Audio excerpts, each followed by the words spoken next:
It is December 1st, and I'm going to do something that I haven't done in many years, basically since the beginning of my career in BookTube, my career in BookTube, which is to do a wrap-up, my November wrap-up, probably not all in one go, but not in vlog style like I normally do. I used to do wrap-ups similar to this, all the books at once, wait till the end of the month and then just wrap everything up. But I stopped doing that and started doing vlog style wrap-ups because I was starting to read more books and it became harder to remember everything that I had read and talk about it coherently in a end of month wrap-up. And I much prefer doing vlog style wrap-ups, talking to you about the books that I've read as close to when I've read them as I can, talking for only about 5 minutes about each book and telling you something about that book and how I enjoyed it. But this month I had started doing that and then I lost my footage, which I'm a broken record. I lost a bunch of footage in the beginning/mid-November, and so a lot of the footage that I had is out the window. By the time I got around to having time and space to film vlog-style clips of the books that I had been reading, it was already right at the end of the month, pretty much, and I didn't know how much more I would be reading in the month, so I decided I would just wait and do an end-of-the-month wrap-up and see how it goes. So the first book that I finished in November was Ceremony by Leslie Marmon Silko. I read the majority of this book in October. This is a Native American modern classic, and it was written in the 70s, I believe. Yes, written in 1977, but it is historical fiction taking place right after World War II. Our main character is Teo, and he has just returned from the war in the beginning of this book. He's living on his family's property on the reservation in New Mexico, and he is dealing with the aftermath of being at war. So the war hit him very hard, and he went through a lot of horrific things in the war, as I'm sure all soldiers do. He has a lot of post-traumatic stress from this, and he is suffering severely from PSD as well as depression and other aspects of trauma.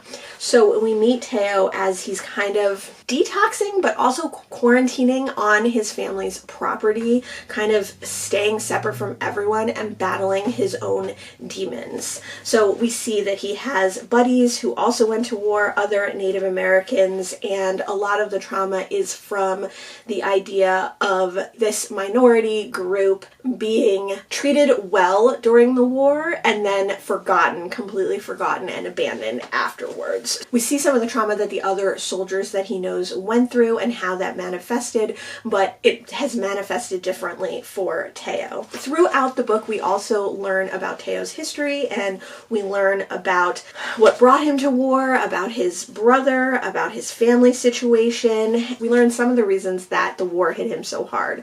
And then the story kind of shifts, and we see Teo in the present, trying to seek answers, trying to find spiritual, mental, and physical help for his trauma. And it's kind of an adventure that he goes on. Throughout the book, we also have passages of Native American song or folklore that connect to the stories in some way. And so it's kind of broken up both by those passages and also by the idea of the time shifts and the going backwards and forwards in time. In that respect, it reminded me a lot of Slaughterhouse-Five, and it really made me want to reread Slaughterhouse-Five, and obviously because Slaughterhouse-Five and Ceremony are both about young men returning from war and the manifestation of the trauma of war. I don't want to say that the sci-fi elements in Slaughterhouse-Five and the spiritual elements in this are the same, are speculative, because I never want to confuse speculative aspects of a book or fantasy aspects of a book with Native American spirituality. This is something that I've talked about a lot before. We can't say that Native American spirituality, Native American religion, Native American beliefs are speculative or are magical realism, because to the people who believe in those things, they are real. So I don't want to say that for that reason They are similar, but I'm sure coming from a Western lens, they might feel similar because of that as well. So I was really happy to read this one. I took my time with it. I read it for the TBR spin, and I'm so glad that I did. The spin was for a book that you think should be taught in schools, and I definitely think this one should be. And this particular copy is annotated, so I think it was taught in a school. I always love an annotated book. So I would definitely highly recommend this one. It's not easy to get through. There is animal violence, there is people violence, there is death, there is just lots and lots of traumatic things that happen in this book, but I'm super glad that I read it, and I definitely will be keeping this. I would like to try it on audio. I tried it on audio and it didn't work for me the first time, so I'm so glad that I finally got to it. I definitely would like to reread this one. The next book that I finished in November was Bloody Summer. I read this on my way to Tennessee because I needed a very short audio book. This is a free short story that I get with one of my subscriptions, and this is a reread for me. It's by Carmen Maria Machado, and it was the first Carmen Maria Machado story that I ever read. I read it late one night while we were driving in the dark in Virginia, and it was really spooky to read it that way. I really enjoyed this one when I first read it, and it was one of my top tier of these short stories. It is in my first short story ranking. No, wait. Is it? I don't know if it's in my first short story ranking or it'll show up in my second short story ranking, but you can see the ranking of the first 20 of the short stories that I've read. I will leave that video listed down below, and also I will be doing another video of the next 20 that I've read. So this one shows up somewhere in there. And I remember this one being one of my all-time favorites. Upon reread, I still really loved it. I still loved aspects of it. Bloody Summer is very meta. It's, I would assume, multimedia if you were reading it physically. I read it on audio, but it is about a study that was done on children's hand clapping games, singing and hand clapping games by one woman, and then another woman is researching her research and trying to find out more about it. And these hand clapping games revolve around a town in Pennsylvania that a disturbing and weird thing happened where everyone in the town disappeared, where the adults were slaughtered and the children completely disappeared. So a lot of these hand clapping games have to do with that Bloody Summer incident, and the person researching the research that's already been done ends up being able to track down someone who knows something about that Bloody Summer. So that's the basic premise of the book, and like I said, if you were reading this physically, I'm sure there would be lots of essays and newspaper articles and interview style aspects of it, which I think really work well in the audio version too, because it builds a sort of layered suspense of the story itself. Now, as I was saying, there is an aspect of the story that I had forgotten about, an aspect of the Bloody Summer that I had forgotten about, that upon reread, I didn't find as compelling. I found to be a little more, I mean, I can't say that it was like negative, but upon reread, it hadn't stuck in my mind, and I realized that the mystery of that was something that I thought fondly of, whereas upon reread, I realized that it was more firmly stated. So I would definitely still highly suggest this one. Since the first reading of this, which I read earlier this year, I've also read more of Carmen Maria Machado's short stories, and she's amazing. She's an amazing author, so I can't wait to read more of her work. The next book that I read in November was Annihilation by Jeff Vandermeer. This is also a reread for me. I did have quite a few rereads this month. I was rereading the entire Southern Reach trilogy because the fourth in the trilogy came out in November, so I'm super excited to reread these, which I have read since joining BookTube and super loved. This is definitely an all-time favorite series of mine, and I would say just based on the first three books, Jeff Vandermeer is an all-time favorite author. If you haven't read Annihilation yet, but you like sci-fi, and you like horror, and you like flora and fauna horror, I would highly, highly, highly suggest reading Annihilation. Annihilation is an epistolary novel, all told in diary entries of a person, the biologist, who went on an expedition into Area X. So Area X is a phenomenon that has happened on the Forgotten Coast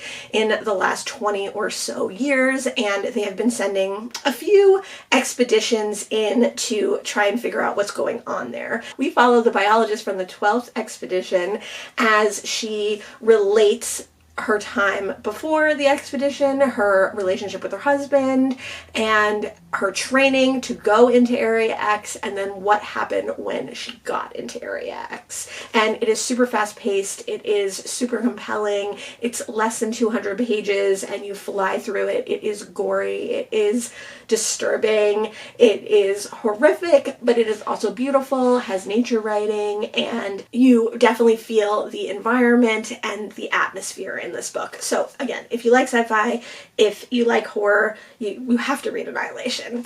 That being said, you don't necessarily have to read the other books in this series. It works perfectly well as a standalone. Like, I have already read the others in the series, and I know I love this series, but if you were just interested in reading a short sci-fi horror, I would highly, highly recommend. The next book that I finished in November is We the Animals by Justin Torres. I got this book earlier this year when I was visiting Ohio. You can watch my Ohio book haul, which this one is not actually in, I don't think, because I brought it home with me and I read it before I got the other books sent to me. Yes, I went to Ohio in July, and yes, I didn't get the books until November. Justin Torres is well known for being longlisted for some prizes this year and winning some prizes this year with his second novel, Blackouts.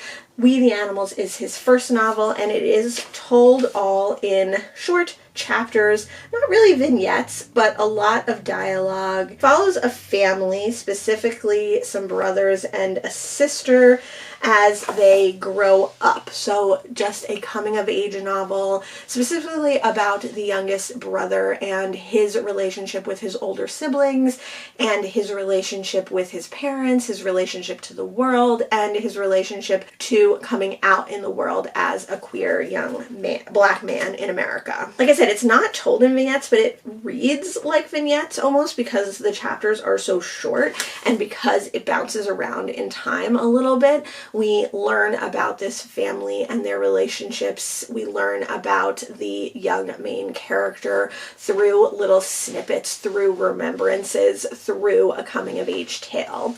And then we definitely see a turn in that tale when he becomes old enough to come out to his family, and when he realizes certain things about his own sexuality as well.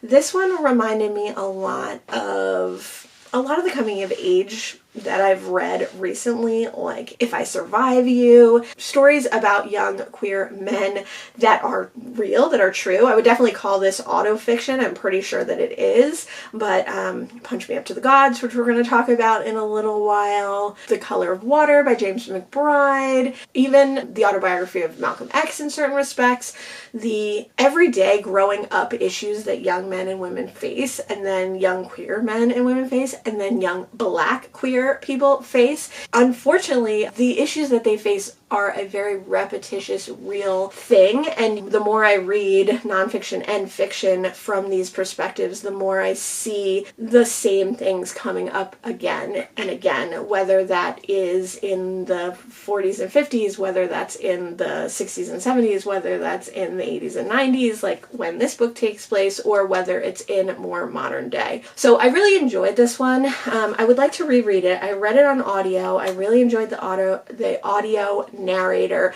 but because it's such a short book, it's such a fast read, and I think reading it again physically might be a nice way to get a little bit more out of the language and a little bit more out of the story. But I would recommend this, especially if you love coming-of-age novels. The next book that I finished is The Reunion Dinner by Jessie Q. Sutanto.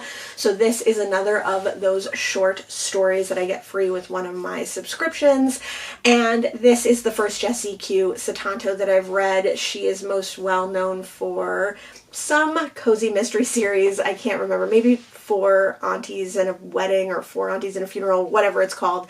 And I was never super interested in her cozy mystery / romance books, but after reading The Reunion Dinner, I am definitely more interested in reading her work. This was a really fun, fast-paced one of these short stories. These short stories sometimes go really well and can convey so much in such a short amount of time, and sometimes don't go as well. This is definitely one of the more effective ones, so obviously keep a lookout for those tier ranking videos like I mentioned before. This follows an Asian American family. Unfortunately, I'm blanking now on what their origin is, but the point kind of is that the mom of this family is very excited to be having a family dinner again at her house. Whatever holiday it is, she has not had it at her house for many years, and she's very excited that it's going to be back at her house. So she's cooking traditional things, and she's waiting on her family to show up, and as her family shows up, she's telling us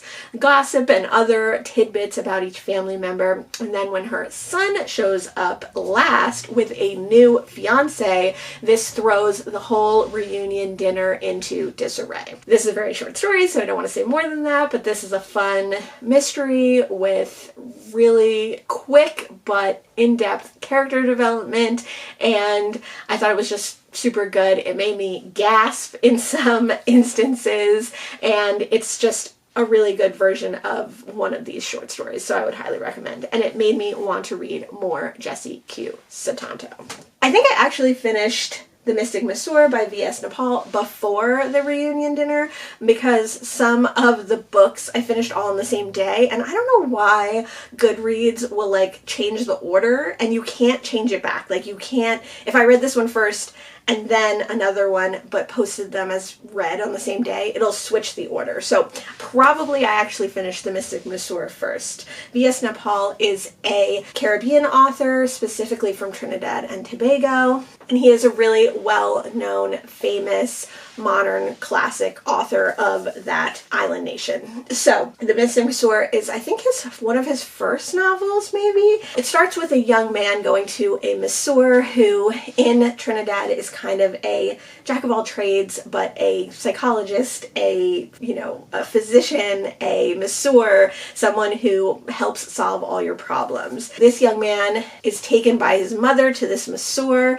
and the young man kind of becomes obsessed with learning about the masseur. And then we see the masseur's story basically from his childhood to meeting this young man and beyond. It's all wrapped around the politics within the place in Trinidad which these people live, and the different aspects of life at this time, and how our masseur has great aspirations even as a young man. Before he becomes a masseur, he does go to school, which a lot of people don't at the time, and he considers himself a very learned person, and so do other people. One of the people who takes an interest in him is the local grocer, the guy who has the store, but who is well known as kind of a rich man in town, and this man decides that the masseur should marry his daughter. So as our young masseur learns more about his trade, he also marries the daughter. And they move from where the grocer lives to another part of town, to another village, and kind of the complications that arise in that.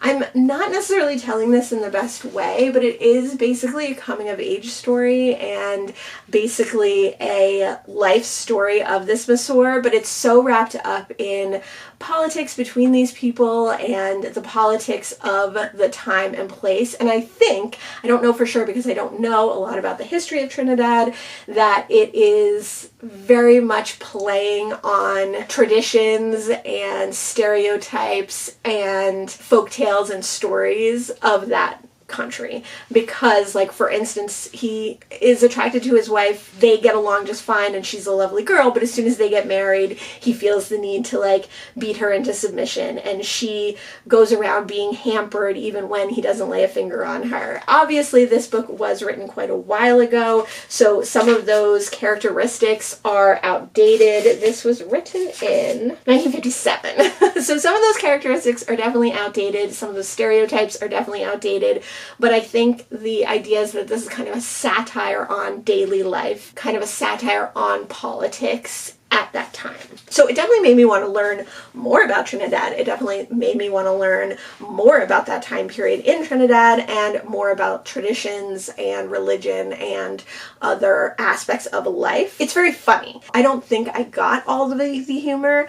I don't think I understood every reference that was being made, but the overall comedic satire that it is, I think, is universal. So you are able to glean some of the ridiculousness of the satire. It did remind me a little bit of The Crying of Lot 49 in that way, that like I didn't fully understand every aspect of it, but I got the gist of what was funny and what was ridiculous and what was overblown stereotypical behavior and everything.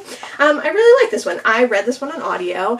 I read this one partly while I was working from home while we were on vacation, because I did have to work during that vacation, and it was really good to be very much out of the US in my head when I had my earbuds in and when I was reading this one. So I really enjoyed this one. This is another one that I would definitely reread, and I will definitely keep this physical copy of it. I wish it didn't have the sticker on it, but I guess it's also a major motion picture, so I would check that out. And I would definitely read more of V.S. Naipaul. The next book that I finished in November is Authority by Jeff Vandermeer. This is the second in the Southern Reach trilogy, and I love this one. I think a lot of people don't like this one because it's a very different book to Annihilation. Even initially when I read it, I was surprised at how different the books are. This does pick up the story kind of where the last book leaves off, but we're following different people. We're in a very different environment. We're seeing Area X from a very different perspective.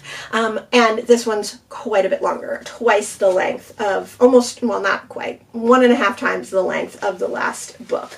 So there is more descriptive speech, there is more exposition, there is more background story, which I don't necessarily know we need. I think a lot of the subsequent books after Annihilation could use editing. I think this book could have been 50 to 100 pages shorter, as well as this third, and I'm currently reading the fourth book in the series. But I love Authority. I felt very much that this was like a bureaucratic horror and very much had similar horror beats to the first book, even though it's quite long. And it had very horrific elements. Oh, what's that one called? Oh, Lakewood by Megan Giddings is one that I would say is similar in tone to this, in the idea that you are trapped in the bureaucracy of not necessarily office life. This is sometimes office life. That is more medical, like trial life, but like the idea that there are rules that you are supposed to know and you are supposed to stay in, but those rules don't make sense. And are you crazy or are the rules crazy?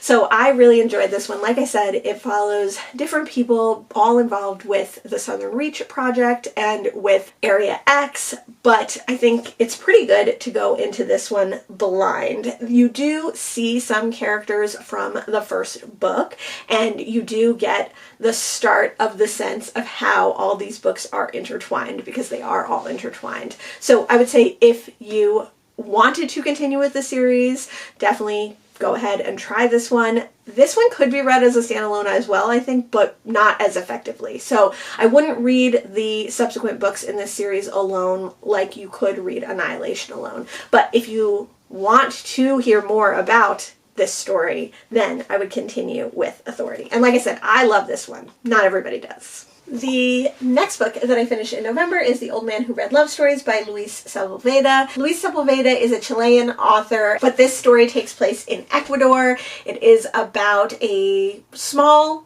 village in Ecuador that is kind of run by a corrupt government who does everything that they can to like make money, not for the town, but for themselves. So a lot of hunters go there. They are cruel and they don't respect the native people and they don't respect the animals, but because they pay like the governor, the mayor money, they are allowed to like kill animals indiscriminately. And our main character is an old man who reads love stories, who has had a whole life. Throughout this story, you learn about his life and you learn how he connected to the indigenous people of this area and how now he basically keeps to himself. But when the governor finds out that he can possibly track a cat who has killed one of these hunters, who seemingly is now man crazy, or who seemingly now has the taste for human flesh. The governor enlists the old man by blackmailing him because the old man, who thinks of himself as living on popular land, the land of the people, the land that no one owns, actually lives on the town's land, the city's land, the governor's land. So this story tells about the old man's life and what led him to where he is now, and then the kind of end part of this story is him going after this wild cat, and we find out what he's going to do, if he's going to kill this cat or if the cat is going to get him. So although it is like a man versus nature story, it is also a story about man versus man and the cruelty that men have in them, and the destruction of indigenous areas and the destruction of nature for man's own purpose. It's really, really short. I read it on audio. I really enjoyed it. It made me tear up at the end. There's definitely animal violence. There's definitely people violence, but I liked it, and I can't wait to read more by this author. I thought it was really great. The next book that I read in November was Orbital by Samantha Harvey. This is the winner of the Booker Prize this year, and I was so excited to find this in a little free library last month, and then it won the Booker Prize, and then I was able to read it. So it's the only Booker Prize book that I got this year that I've found so far, and it's the winner of the Booker Prize, so I felt very, very lucky. No surprise, I read this book on audio. I've been reading a lot of audiobooks lately. I'm trying to do my Read What You Own project, so getting through books on audio is definitely helpful. This is a very meandering novel. People say that it has no plot, but I don't know if it actually has no plot, but it has very little plot. I would definitely call this an all vibes book, and I'm sure most people would say all vibes, no plot. But this book is about a group of astronauts circling the Earth in orbit around the Earth, and it's divided into the different orbits of their spaceship. So orbit -1, orbit 5 ascending, and it just tells a little bit about each person, a little bit about their lives, a little bit about the interaction of the people, and in between that we see the Earth from their eyes, we see the different planets, we see the interworkings of the spacecraft. People call this like a very beautiful, like, you know, every sentence is like more beautiful than the last, but somehow I haven't seen people call this purple prose. I think because it's so simple, because it's so plain, because the language is very easy to comprehend for the most part, people don't think it's very purple or don't think it's like very flowery. I found it to be a little flowery, but what I found to be the most interesting part for me was the interaction of the different people on the spacecraft and how they all come from different backgrounds, different lives, different places, different countries, but how they are in this common mission and how they come together to do this job that they're trying to do. I think people are seeing it as a metaphor for that. I think people are seeing it as this big, you know, take a step back and look at the world as a whole message, which is great. If people want to see that, wonderful. Anything that brings people to a place of understanding of other people, anything that brings people to see other people and think of them as they would think of themselves, anything that would bring people together, I think is like very important right now. But I don't know if this book really is that. Like, I just didn't think that this book was that deep, you know? I liked it. I would definitely keep this and try reading it again physically, because it, to me, just kind of felt like a little bit one note, a little bit monotonous in some ways. Not that I don't like that. I do like it. But sometimes that made it hard to kind of differentiate like the different parts of the story. So I would definitely like to reread this one. I did enjoy it. I don't exactly see why it's a Booker book. It's very different from any of the other Booker books that I have read, but that piques my interest as well. So maybe I need to read more Booker books and then read this one again. Towards the end of the month, I realized that I had not read any nonfiction really for Nonfiction November. So I picked up Conan Doyle for the Defense, the true story of a sensational British murder, a quest for justice, and the world's most famous detective writer by Margalit Fox. I've had this one on my shelves since before 2022. I got this at a little free library in Tidden Falls, New Jersey, and I decided to read this one on audio so that it would make it easy to get through. I like narrative nonfiction like this. I like books like The Madman and the Professor. I like Eric Larson's work. I like, what is it? Killers of the Flower Moon. And this one was similar, where it tells you a little bit of the history of the time. It tells you a little bit of the history of Sir Arthur Conan Doyle. It tells you a little bit of history of the murder, how Conan Doyle got involved in the murder. And like many of these, the aftermath of the murder is not necessarily as sensational as they would have you believe, but is a lot about bureaucracy and a lot about people's bills and holding grudges and things like that. And the murder itself, or the investigation of the murder, is a lot about the police's incompetence or unwillingness to try to seriously solve the crime. While I enjoyed this book, and while I think it was a perfectly fine narrative nonfiction, I don't know if the story had enough narrative to make it super exciting and compelling.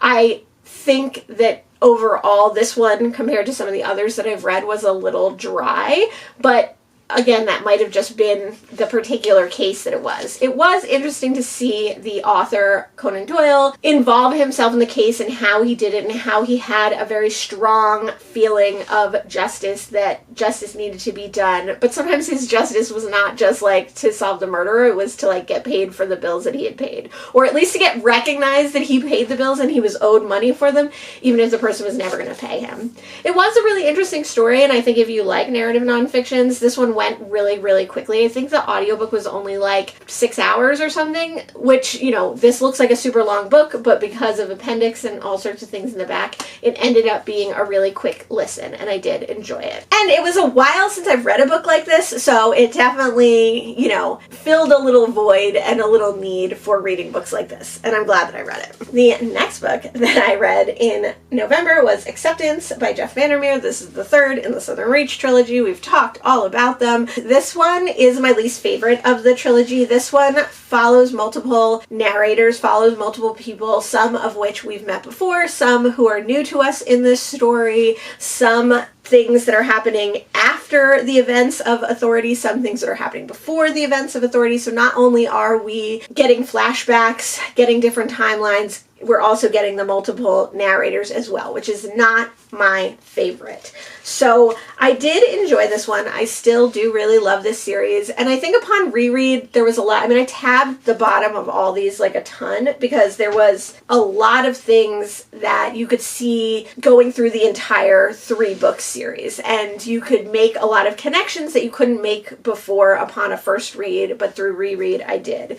I also saw some of the reasons maybe behind why Acceptance is the way it is as a book and as a narrative. And I liked it more upon reread than I did the first time. I found it to be slightly more satisfying, and even though it wasn't as compelling, wasn't as exciting as the first 2 books, I found an acceptance for the story better than I had the first time that I read it. I would have liked to have seen this book split up instead of each person gets one chapter and then a different chapter and a different chapter, that each person's story was like all together in like maybe different books. I think that would have been a cool way to read this. And so maybe if I ever reread this, I'll go through and read it that way. So I'll read all of one person's chapters and then go back and read all of the next person's chapters and then read all of the next person's chapters, just as an experiment to see if I would like it better like that. But upon completing this, it meant that I was able to pick up Absolution, and my father had a library copy, so definitely look forward to the 4th and maybe the final, I don't know, Southern Reach book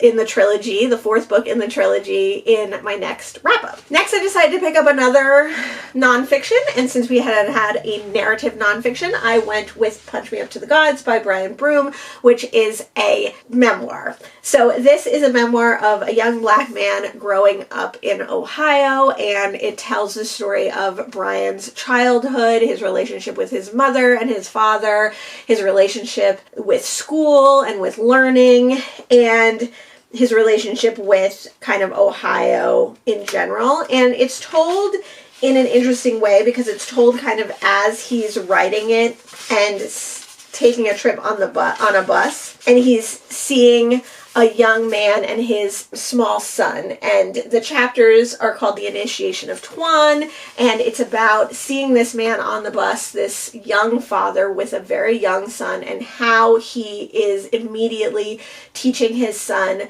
not to cry, teaching his son not to whine, teaching his son to be still, to be quiet, to conform to all the things that the father wants him to conform to, instead of possibly learning from his son who his son is and what his son could become. Instead, he's initiating Tuan into becoming a man. And Broom uses this kind of as template for a lot of how his childhood was and a lot of how his life was. He is queer, and so it talks about his coming out. It talks about the different sexual encounters that he's had, both against his will or without his consent in some respects. Not necessarily abuse that he suffered in the traditional sense, but the forcing of heterosexuality on a queer person in his community and at this time and in his life. And then also later it deals with some of the sexual encounters that he's had with men and how he's tried to conform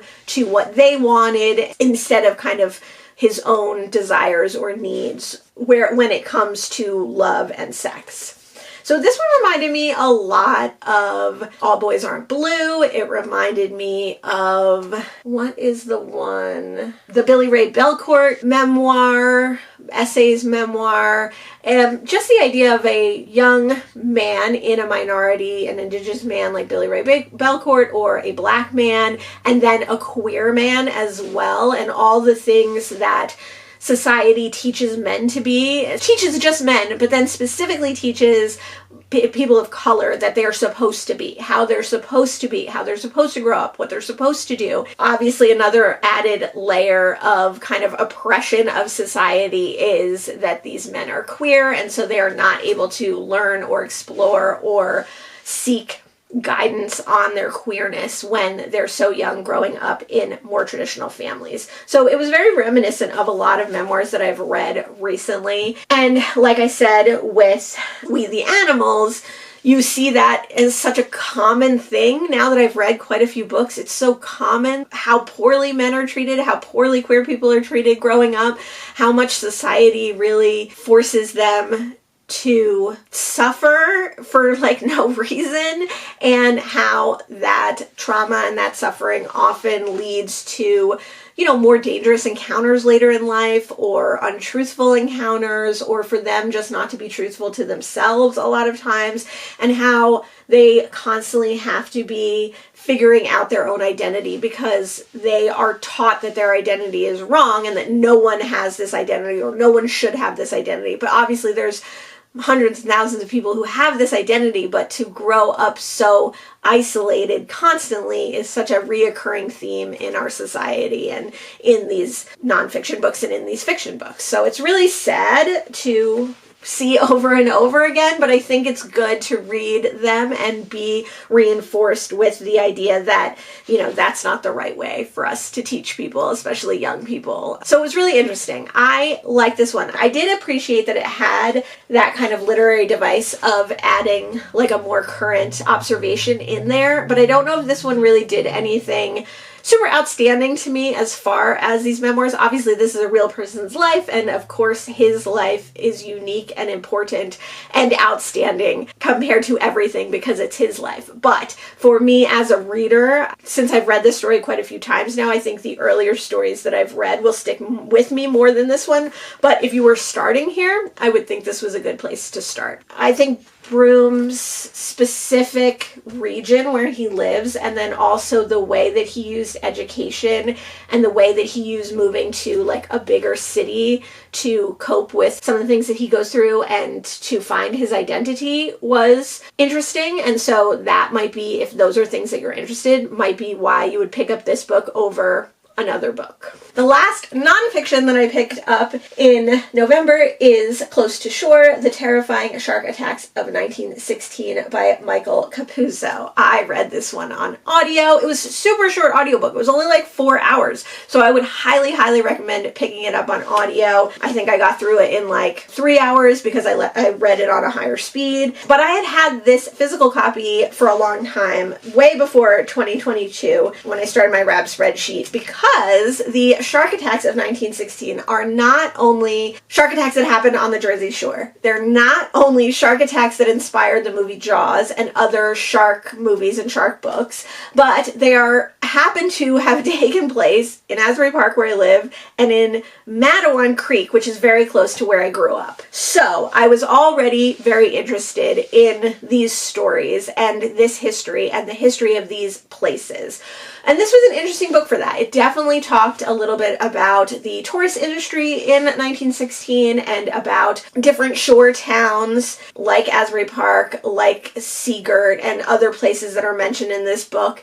And then it also talked about kind of the more fishing-oriented industry town of Matawan and Keyport. So it was really interesting to read, and it talks about how little people knew about sharks, how little research there was, how little information there was, and how this really tragic shark attack incident, which involved lots of people getting attacked by sharks or a shark, really catapulted the world into both fear of sharks and the terrifying nature of sharks, but also of trying to learn about sharks and trying to study sharks and becoming like a more true science, especially in the US, because it had already been a pretty big science in like Australia, but it was really glossed over in the US and nobody really took it seriously at all. This follows possibly one shark, possibly more shark, who make attacks on various people up and down the Jersey Shore and even into the Manhattan estuary. Just the different information of the time and the different information that people were wrong about, were correct about, the methods that people took to try to prevent these shark attacks, and the fear and hysteria that kind of came out of these shark attacks. So it was really interesting. If you are interested in sharks, I would suggest picking it up. If you're interested in the history of the New Jersey Shore, I would definitely suggest picking it up. And I think it was told a little bit in a nod to Jaws, in that it kind of has some perspective from the shark as well. So if you're interested in nonfiction, narrative nonfiction in that form, I would definitely also recommend it. I do think it's kind of dry and hard to read with your eyeballs, or at least it was for me. I did try to pick it up in previous years and was never able to, so again, I would highly, highly recommend the audiobook. The last book that I finished in November was The Secret Lives of Church Ladies by Disha Philyaw. This is a collection of short stories by Black Southern writer Philyaw, and it all has to do with church ladies. So each story, some of them being very, very short, only a couple of pages long, some of them being closer to like 30 pages long, have to do with a woman at the center, and then also have to do with her relationship in some way to church and to God and to religion. So I really enjoyed this collection. It was super, super easy to read. I liked that most of the stories were pretty short, and even the long ones were not super, super long. And then I liked that there was different styles of writing. So there is, a couple of more straightforward stories, and then there's one called Instructions to a Married Christian Husbands, and it's like told in like a booklet form. There's one that talks about a mother and daughter, but they're never named because their roles are like more important than their personalities or than them as people. There's one that's told in more of kind of instructional, like instructions for, how to make love to a physicist. So less of a pamphlet like the first one, but more of like, how do you do this? You do it like this. How do you do this? You do it like this. And this also had quite a few queer stories in it, which I really, really enjoyed. A lot of these stories take place in Florida, where Philyaw is originally from, but another theme of this is being from the South and being displaced out of the South, or being in the South and feeling displaced in the South. So I thought this was a really great collection. I read this mostly physically, but then I did grab the audiobook when I couldn't read it physically, and I read a couple of stories on audio, and the audiobook was great too. I find it harder to read short stories on audio. I have to read like one story and then stop and do something else. So it worked out perfectly in this instance because I had read through quite a few of the stories and then just read one of the short stories on audio when I had the time. So those were all the books that I've read in November. Let me know if you read any of the books that I mentioned here. Let me know what you thought of them. I had a really great reading month. I had so many rereads. I had 4 rereads, which is crazy. I don't usually reread so much. At the beginning of the month, I did not think I was going to read so many books, but I ended up reading 14 books. I read quite a bit of nonfiction. I read a prize winner. I read works by people of color. I had my rereads. I read queer work, quite a bit of queer work, which I loved. I read several modern classics, one by an indigenous author, one by a Trinidadian author. So yeah, really varied, really great reading month. Like I said, at the beginning of the month, I didn't think it was going to go this way, and then it ended up being totally awesome. So I am super happy about it. So let me know what you read in November. Thanks so much for joining me today, and I'll see you in the next one. Bye!